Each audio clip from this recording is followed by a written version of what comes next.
Hi, I'm Brian Lambert. Welcome to another edition of The Facts. This is the whole, we let him introduce the show and we can be quiet. Go ahead, Brian. The Facts for October 12th, 1984. Our show is a unrehearsed, bi-weekly news discussion show that with a little luck and a lot of courage gives you insights that you never expected to the news you've been reading about and seeing for the past 2 weeks. We're very pleased to have with us tonight on our panel Mr. Eric Eskla, WCCO Radio, Mr. Nicholas Coleman, Minneapolis Star and Tribune. Well, that's just the Tribune, actually. And David Carr from the Twin Cities Reader. Nice suit by David tonight. Thank you very much. My mother dressed. Your father's in the business. Your mother thanks us. We are, as I think I've been saying since we started the show back in January, in the thick of the political season. Nevertheless, we'll start the show off tonight with some courtroom insights and hall chatter. David, you've been following Casey Ramirez. The last time we talked, his guilt and innocence was still up for grabs. Mr. Ramirez has since been convicted, but what can you really say about the man, and conclusively about this man? What sort of business was he into? Was he ever able to decide where he got all of the money? And do you have any idea how his system worked? Could you ask me like about 6 more questions before? Who is Casey Ramirez? To that first question. Who is he? Huh? Did he get all his money from drugs? Did he smuggle a single he alien? remains an enigma to me, which is why I ask it. I think he was in the business of driving airplanes and carrying a variety of contraband.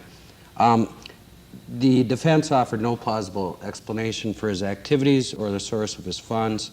Mr. Meshbesher gave what I thought was a very generic defense, just talking about reasonable doubt. He didn't have any facts. He didn't talk about Casey. He'd drop a little hint about the CIA and then run away from that. And Casey, of course, couldn't get up there. Casey, when he went up before the grand jury, they said, you know, do you promise to tell the whole truth? Nothing but all that. And he said no. And you know, he's not exactly great witness material. It was stipulated beforehand. In other words, both sides agreed without bringing witnesses that he was not a member of the CIA, that he was not employed by the CIA. That was a stipulation, wasn't it? Well, that is, that still doesn't settle the issue conclusively because a number of people work with the CIA on a freelance basis. There's lots of guys equally as... the point is there was nothing to lend any credence to that. No, he didn't try anything out. It was... Yeah, you were telling me that Meshbesher had hinted that this is going to be a terrifically fun case, that there was a lot of... Didn't turn out that way. Do you think, Eric? Eric, I was lumbering behind the larger footsteps of my friend from the major media. What could they... I mean, they had this Greg Schmidt guy that was in on the smuggling attempt, and he told this pretty plausible tale about how Casey and I think Bill Coulomb, who was a pro, and then a couple of amateurs, Schmidt and Meckley, Kent Meckley, another attorney from South Dakota, who's now going to be in the slam on this, convicted. Didn't you get that impression that Ramirez was a semi-pro? Coulomb looked like a pretty good pro. Oh, boy, you're right. And then the other two guys were just kind of, it was like Heckle and Jekyll tried to do a drug deal. Now, Coulomb is a fellow for Air America. Yes, he did. And he was an Air Force, retired Air Force. And he just looked the part. He sat there just like a stone, didn't move, didn't say anything to anybody. Stepping out. The only thing, that Chuck Yeager type of look about him. Right, you know? he did. Test pilot, jockey type of guy. The only thing these guys had in common was a love of flying, and if they were addicted to anything, it was literally speaking. It was to. No, I didn't get the impression that these guys did drugs. I don't think they did. They liked was flying small airplanes, and the way Mark Peterson explained it to me, who defended Coulomb, he said Coulomb was in it for the money. Casey in it for the money and adventure, and 2 other guys just wanted to fly airplanes. They came up with no explanation then for how Ramirez came up with all this money. I mean, he didn't have some secret investment somewhere. It was that was not a major issue in the trial. Yes. Anyway. Did anybody ever establish how much money the man has? They talked about the nobody rolls. will ever know that. He'll be up on tax charges here pretty quick, and they'll nick him for a couple million. But you know, who the heck knows? But I mean, he may come out of prison with a bankroll. He could have $40 million sitting somewhere. How did Meshbesher get paid? Did he get paid with cash up front? I know he was on a retainer for something like he's known Casey since 1981, and he's been on retainer, I think, for at least a couple of years, but I don't know if he was paid cash up front. I'm sure. None of our business, I suppose, but he does have, in the Princeton newspaper, I know, there was a property transaction where Mr. Meshbesher did get some of Ramirez's land. Oh, yeah, and I made a joke about Meckley's attorney, Phil Resnick, owning farmland, and he didn't even laugh. No. Those guys get some pretty serious fees. This was a federal drug case, and when they bring you in and sit you in a federal courtroom for conspiracy to smuggle drugs, the greatest likelihood is you're going to get convicted. The state. Well, and this wasn't small potatoes. John Lee, the U.S. attorney, who's kind of a workhorse, wouldn't you say, David? He's kind of he plows ahead and really does a real nice job. Some would call him a plotter. But he's very unshowy. Yeah, you have can't Meshbesher and Resnick and Earl Grey earlier in the case. These defense attorneys are a little more flamboyant. Lee just put the blinders on and just really cooked, I thought, very well. But he said it's the largest conviction in Minnesota, drug conviction in Minnesota history. So a very successful drug prosecution. Did anyone suggest that they were actually bringing drugs into Princeton and it was just being distributed clean, out there? Isn't that one of the things? Princeton and Princeton was clean? The federal agent, Bolger, testified that they could find no evidence that he brought in drugs of any kind. There were people, even state's witnesses, who testified that Casey would not allow drugs to be done in his presence. How much time do you figure Ramirez will do for that?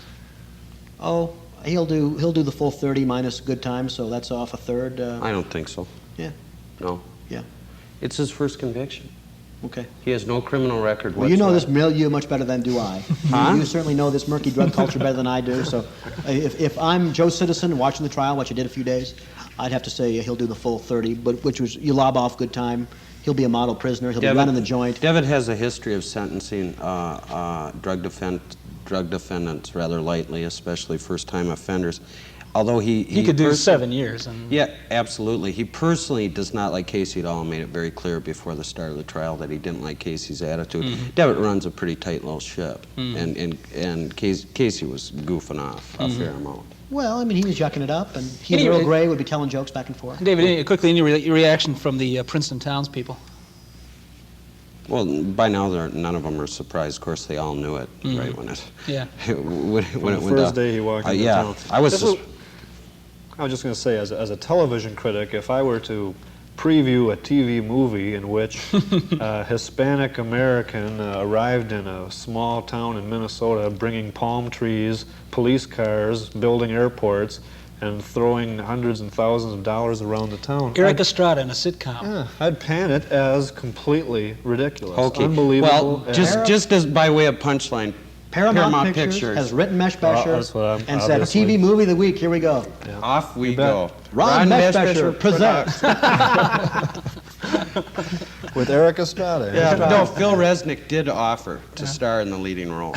Shave his beard. Yeah. It looked like a drug trial. All the guys had beards, all the defense attorneys, and $400 suits at least. Well, these guys lost, but they had good representation. I would say, wouldn't you agree that Yes. Peterson, yes. Meshbesher, and Resnick are all very good, and they're Yeah, but good in doesn't it smell a little bit like Meshbesher took the money and ran?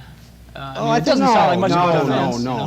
Casey got every nickel worth. I think Casey couldn't. he couldn't have had a better defense. Casey had no defense. Well, that's kind of what I'm saying. Well, what are you going to do? Meshbesher really labored for him. You got a worked guy hard. who went off the deep end. Okay, he seemed pretty well set financially, and he threw it all away because he evidently didn't want to sit in the closet and count money anymore. Wanted to go out, feed his ego needs a little bit, make friends. He had some Machiavellian.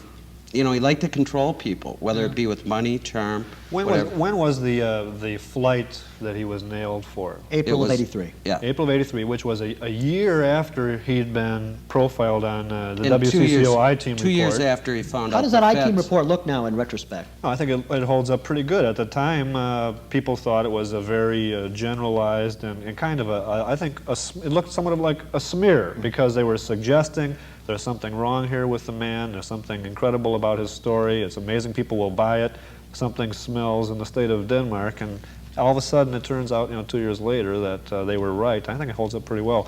But, the point was that I don't believe that Ramirez has, the whole story is just a fantastic one. Well, It's incredible. he And I was- can't believe that he would, a year after he'd been brought to the attention of the public that this story was a phony one or was fishy, that he wouldn't have, gone undercover or got a little bit discreet. Instead, he tries to make this big score, and he gets caught on it. This was also 2 years after he knew the feds were investigating him. He knew in 1981 and told his friends as much that federal agents were following him. Dave, And this is a story. This is a psychological profile that needs to be told. I know. You're the man to do it. In the next week's reader, I think. Incredible. I think it'll raise more questions. Let's. than- So enough of the courtroom business. Let's go on to showbiz. Joan Grow has got is showing a little better in the polls. Well, got a whole new. I was talking to my friends in northeastern Minnesota during the last week, and they say that their telephoning for Grow is showing Grow cooking. There had been 2 or 3 Up north. There's a big DFL area, 8th district area. It's vital for Joan Grow to pull 2 and 3 and Yes, 4 to but it's- 1. Wasn't Never- Eric never saying, been wasn't particularly Eric saying vital that Rudy for- was big up there? a Well, little? this is what Rudy. This is what That's no these longer people. operative. Well, this is what these people have told me. These same people now that are telling me that Grow is cooking. Well, what is she scoring on? Is she scoring on the tax issue? I the don't tax- That's awful young. I don't think that's think really so. I'm not blossomed exactly yet. sure. They weren't exactly sure why, but Grow is cooking a little bit better up there than she was. Tom Mason thought that they could win the range Yep. 6 months ago. He told Yep. you that, told me that, I think. He told me that 2 months Is ago. Oberstar doing anything for her? Yes, and this is what's so weird. I think they're holding their nose for Grow. But I get the impression, honestly, that because they're afraid, the Oberstar people are afraid that they are just, the Grow people are just looking to label them with something. You know, you party wrecker, you're screwing us up there. That they really are going overboard. They may be holding their nose while they do it, but they're calling for, they're dropping I'd literature. love when to they- watch Pat Forcia make a call for Grow. Well, It'd be so much I- fun. The problem that Grow has is that she could win the Iron Range, but if she doesn't win it by the overwhelming Right. lopsided margins that DFLers have always won the range, it won't help her because you need to roll up a margin on the 8th district that will help with the rest of the state. And I What's don't her know that- status in metropolitan area? Big in the 5th, I think not so hot in the 4th, and in the 3rd, 1st and 2nd and 7th, I think it's Boschwitz. I would say that we're talking about the Mondale-Reagan debate. I think that really helped her here. It helped Mondale, of course, in Minnesota, but it just energized DFLers. I think. watched that It- debate with Joan Grow. It allowed Minnesotans to feel a little prouder of And Ed Mondale Asper. and vote for him, and that's bound to help Grow. So I think the debate with Reagan and Mondale really helps Grow too. To whom falls blame for the collapse of the first Boschwitz-Grow debate? Oh, this is a funny story. This is a good story. The urban giant WCCO Radio wanted the debate first, and by one reason or another, Mr. Boschwitz decided that he couldn't make a public radio debate the previous week, and that he was tied up with Senate business. And I think he was probably. I mean, they just didn't get. they got- Wasn't the explanation that he wouldn't be able to brief himself or prepare? He wouldn't have time to prepare Rest. for us? Isn't that a kind of a strange argument for someone who spent 6 years in the U.S. Senate? Well, we are 60 years strong you're a at suspicious WCCO. We are 60 years strong at WCCO. He's such a and, nice and man. even though, Mr. Coleman, even though we're aging and near death, we do have some ratings and we do have some pull around the state. Maybe more listeners than the public radio, the very fine public radio network. Maybe Boschwitz felt that it would be good to It's give true, the senior good neighbor. citizens vote more than younger people. It might- it's wedged up between my shoulder blades and I can't reach it. Can you help me? Thank you. What I thought was I interesting. think maybe he decided that WCCO radio had a little more statewide clout. For the first time out. I don't know this though. Yeah. I honestly don't know. Rank Well, don't the Grow speculation. people argue that he is afraid of making a mistake early on and want to wait till the end of the campaign? Much of the argument centered in the debate centered around notes or no notes. Only on TV. He didn't really? care on radio. Yeah. But he didn't. Here's what he didn't want. I think he didn't want Joan Grow picking up that can of beans like she did in the pre-convention debate when Forcia of the Oberstar campaign had said that we don't care about the bean feed Democrats. Well, at the beginning of one of the debates, she Well, held why up a didn't can he of say beans. no props? Well, that's what he's afraid of. I think it's what he told me. Yeah. Notes lead to props, lead to media event, lead to obscuring the issues. No. What he's really trying to say in a nice way is that he doesn't think Joan Grow is very smart, and if they take away her notes, she will look less than informed on the issue. Well, that's Their probably- campaign whispers about her intelligence a lot, But let me tell you about how. regardless of your or my regard. The Boschwitz campaign isn't perfect. Put your notes down, Dave. The Boschwitz campaign isn't perfect. I thought it was until Columbus Day. Yeah. Every bank is closed, every financial dealer is closed, and here's the Senator Boschwitz at 7:30 in the morning hanging around the IDS court waiting to shake hands with people coming to work. And there was 2 people every 5 minutes that showed up. So Just doorknobs like you, right? nobody was there. There was nobody there, and he had to admit, I said, you're supposed to find Italians on You should have Columbus moved Day. over to Nick, have you Schindler's. seen the commercials? Yes, I think that Grove's commercials have probably helped raise her visibility, but they're very hard-hitting commercials. And Yeah, the ones with the little cash yeah, register. the cat where the wind-up toy, and making an issue out of, or trying to make an issue out of Boschwitz's refusal to release his tax returns. But I'm not certain. I really. I asked because I get bad play from my wife and some other non-media types about them. We call them childish and silly and everything else. Yeah, I think they're the kind of ads. You know what they remind me of? They remind me of the ads that the Republicans ran a couple of years ago in this state with the man whose suit ballooned up and up and up, and then it blew out, and Wheelock there were Whitney. dollars. Yeah, Wheelock Fallon Whitney, that's what it McGilligan was. Rice. Right. Well, Yeah. I must be the same agency. I No, have no it's idea not. who's doing Because it. these are much.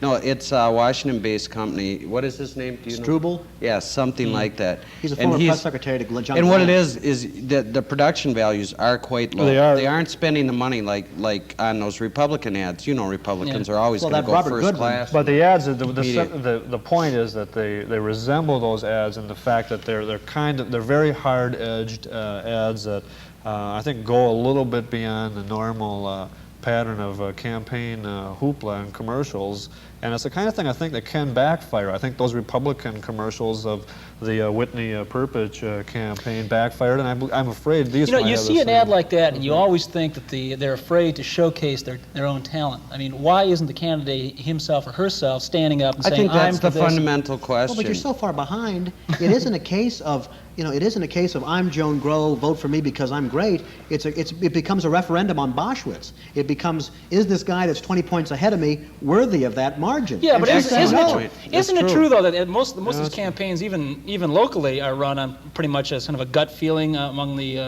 electorate towards the candidate? They want to No, get kind they're of... running on science. If you're Remember behind, how you Boschwitz attack. got in?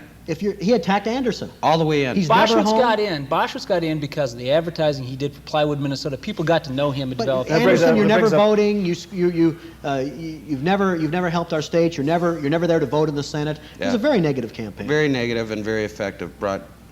Speaking of the That was- Boschwitz advertising for Plywood, Minnesota, it's kind of funny in the last few days that the Grow campaign has complained to Channel 5 KSTP, which is running local promotional commercials in which the two Boschwitz brothers, the senator's sons, say, we're with you into the camera, and the Grow campaign is extremely sensitive to this and complained that was giving undue publicity to the Boschwitz name within a month of the election. Have asked Channel 5 to yank the commercials from the air. I don't know if they will do it yet. And Stanley Grow said- tried. I thought it was funny that Grow tried to grab a little of the celebrity shine, trotted in Ed Asner and Valerie Harper.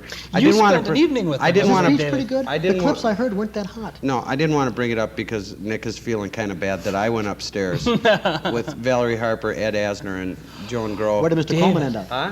I was downstairs with Phyllis. Yeah. Yeah. No, he actually is the doorman. What's his name? Carlton. Yes. His speech wasn't that good. The clips I He's heard a weren't very that hot. bitter man. Ed Asner, And yeah. and both he and Yeah, reason to be. Valerie Harper, yeah, He's been got a screwed. personal vendetta with the president going, too, Yeah. because Reagan has really hit that the liberals and the Asners and the Screen Actors Well, Guild. Charlton as some Heston, kind of- using Charlton Heston as the Right, stalking yeah. horse, Yeah. kind of, yeah. The Asner is. I asked him. I said, "Well," he told me about his campaign schedule, and I said, "Well, how do you find time to work between all this, Ed?" And he says, "Look, if I could find work, ... If I could find work, everything else go on the back burner."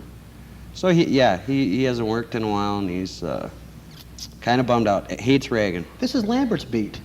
Huh? Hey, This is I Lambert's could tell you the celebrity story. interview thing. What do you mean? We're You sitting don't here do with this. Nick Coleman. He is Mr. Celebrity Interview. Nick Nolte, Deborah Winger. That's what Lambert's beat. Yeah, I can fill you in on all this, David. I always- We'll take some tea afterwards, and I always feel important. This is strictly a when battle- I always battle of feel Bel kind Air of here. important when I'm talking to you. yeah, that's good. Was Grow going to win? Hell no. I don't think so. Nick? I don't believe so. Brian? Yeah. Are the Cubs I mean, going to rise from the sure. dead and take Four over no's. the worst? We've got some time. Joan, I'm we interested. buried We've got another debate, presidential debate, coming up the 21st. Walter Mondale's homeboy. We're legitimate enough for us to discuss it. What did you think of the first one around? Pretty much the consensus. I thought it was pretty well. Let me talk about it from this perspective, from the Sounds like from, it's going to be a very long-winded and If you boring let him answer. talk, we're running out of time. 15 seconds. If you could. I think it was terrible television, except for a few moments, and I'm not surprised that the ratings showed that many people tuned in and tuned out and tuned in again, but it was difficult to pay much attention to with the format that was set up. But there were some riveting moments of excellent television, which happened to be some of the best moments in the debate. And the one I'm thinking of is when Mondale turned the "there you go again" phrase around and used it against Reagan. And he leaned, instead of looking into the camera as he had done all night and looked somewhat awkward, he leaned over and looked right at the president. And he said, and he addressed him directly and said, "Do you remember when you last said that, Mr. President?" And Reagan kind of just ignored him, didn't respond. "Do you remember, Mr. President?" And you could hear Reagan go, "Uh-huh." And it was, I mean, it was a startling moment in the televised debate, and it was one, I think, in which Mondale scored very heavily and showed a very effective use of the medium for Mondale, which is something he hadn't demonstrated before, and where he really took the ball away from Reagan, the great communicator, who's been given so many high marks for being able to use the medium. I think Mondale beat him on his home court in the first debate. He left him very unsettled, I think. Caught Reagan off guard, and Reagan never seemed to recover. I noticed that when Mondale walked out, about 6 feet before he got to where he would meet the president, he began saying something to him and looking them in the eye. I think it's very much analogous to a heavyweight boxing match in that the psyche is all. And he surprised Reagan, and Reagan reeled, it seemed to me. What will be interesting is he was on Reagan's home turf. Domestic issues. Yeah, and next time up, Mondale has some genuine issues. I don't think the rhetoric of fiscal responsibility sounds that compelling in Fritz Mondale's coming out of his mouth. But Dead Marines in Lebanon. That sounds. you want to talk good TV? Except I think Reagan is going to have a big advantage next time because everyone is expecting Mondale to kick his butt. No. Yes. No, and if Reagan I think- holds his own, I think Reagan, the pressure's on him because if everybody. Reagan, all everyone's Reagan's got to right. do is hold his own and he wins. Well, he has to stay awake as well. And They should schedule a nap about 45 all of a minutes sudden in. that has become an issue. That's a curious. Yeah. There was a point where he was struggling for the word progressivity, in which there was about a 6-second blank. And his head starts to he bob started, like no, this? his whole body shifted from side to side. And honest to God, I thought he was going to fall over. And I thought, this is the campaign right there. And that was the kind of thing that subliminally came through and raised that age issue. And he did. He looked off his feed, and I think he's going to have to. The Mondale people apparently notice pressed for for the next- a 90-minute. Yes, 90-minute debate. very good strategy. Yeah. They prepped their guy right. Right now, what I think is interesting is the media is so desperate for a horse race that they've seized on what Sunday night everybody went, yeah, he seemed kind of off his game, and all of a sudden it's senility, it's fatigue, he's really off his feet, and you know, CCO opened up the other night, the local news practically burying him, you know. The Tuesday, Reeling morning, from- Tribune, the Tuesday Morning Tribune had, No, I counted that's them, not true, 6 Carl. negative Reagan stories. The Washington- couple in the The editorial Washington page. Post 4 by is Finley beating the Lewis. drum. No. Like, No, Yeah, well, but okay, Finley's been CCO. slagging them all year. That's nothing new. The local television stations, the national, well, it's a kind of issue, the age thing. It's not polite to bring it up in public, and it's actually, it seemed to be, for the first time ever, Reagan who brought it up, not by anything he said, but by his performance and by his behavior. All of a sudden, it became an issue that other people could talk about. And See, now once I'm it going to did, be it was very interested exploded. to see how he resolves that on the next debate. I mean, how can he? Let me suggest that Reagan brought this on himself by keeping in the Rose Garden, by keeping the no question he zone. was rusty. Well, not only that, but the reporters had to let off a bunch of steam. And so as soon as Reagan if Reagan had been open to the press all along, they wouldn't have been so venomous. But now Hey. that he's enclosed himself, they've given this little opening, and they're just reaching for it because they haven't had anything on him in a couple of months. I think the press is also sensitive to this Teflon business. That I mean, a lot of people. They haven't been tough. Yeah, who've been turning around saying, "Why are you guys giving this guy a free ride for 4 Is years?" George Bush the vice president or is Jerry Falwell? That's another question I want to ask. George McGovern was it George McGovern? Yes, I guess on McNeil Lehrer. Oh, he was funny about the age issue. He read it beautifully. Well, he claimed, he suggested that many reporters heard President Reagan mention that, yes, you could recall nuclear missiles from submarines after you fired them. You know, explaining this to him, and it's not true once you push the button. Don't they have long strings on them? Well, he got it mixed up with bombers, where you can call the bombers. Well, and that's a little unsettling. That could happen, you know. Okay, bring them back. I sent the missiles. I think it may be. I think really Mondale. A lot's going to be expected of Mondale in the foreign policy debate, and I think Reagan's going to have a weird thing. Reagan's going to have an underdog factor, where if he just holds his own with Mondale, he's going to correct a lot of the problems. I really believe that. The telling thing, of course, was that the onus is back on Mondale again. The telling thing was the polls in the aftermath said that most people who thought Mondale won the debate nevertheless were in agreement with Reagan I on would the say basic more issues. important. Reagan's big advantage in the final debate on foreign policy issues is the flag. He can wrap himself in it, and he's done it before, and he'll do it again. And he's our leader. I've heard you do a pretty good job there, too. No, just the Minnesota state. I know that. I was going to be a little more specific. But I think Mondale now will win Minnesota. I think Mondale should go to work on employing the wave at his debates. Well, I'm curious on that point. Crowds. Should we That's try it? right. Yeah, we can try it. I'm God not going to willing. do the wave. I'm like the fans at Wrigley Field. Whom among you highly placed gentlemen can give us any fast insights into the scuffling among the press who was up for the panel that night? Any Well, folks- Barbara Walters made way too much of it. Who cares? Public could give A rip. They could care less about that. And I think Barbara Walters, after interviewing Burt Little, Reynolds and Tom internecine Selleck all her intrigue, life, wanted to show that she's a real journalist and show she made a big deal about it, but no one else cares. I think it got She to the is so point where Gerald self-important. Boyd of the He's the New grand York- dame. when Gerald Boyd of the New York Times withdrew, although he had been approved by both sides, I think it was a clear signal that it was an insult and an embarrassment to any reporter not to have been stricken by one of the two campaigns. Kind of like the enemy's list. Real free you have to be softballers up you there. have to be a stiff to be. No, I and, thought they and did a good job. Oh, David. I don't like Diane Sawyer. Diane Sawyer, she asked the typical TV kind of questions. I'm only surprised Barbara Walters didn't ask the candidates, if you could be any I didn't kind know of she wore the if you same could size be any dress as kind of Joan a Grove, flower though. you wanted to be, what would it be, Mr. Do you President? sleep in the nude, Mr. President? Next time. Well, that has been enlightening, as I promised at the top of the show, ladies and gentlemen. Really. Is it over already? Compulsively entertaining. No one do the wave. No way. I'm not doing the wave. We will be back, of course, in 2 weeks, hopefully October 26th, with somewhat the same crew. With our election night predictions on that night. My God, What? that's right. And we're going to put a buck down, and who's going to collect it, we'll see 2 weeks We are after that. not going to gamble on Two air, I'll tell bucks you are going to that. go down, and we're going to bet on who wins and winner take all. Will you bring an extra buck for me? Whatever happens, we encourage you to be here. We'll all be back. Thanks once again to the cast and crew. Brownie, the wizardly Dr. Spar, good night. See you in 2 weeks.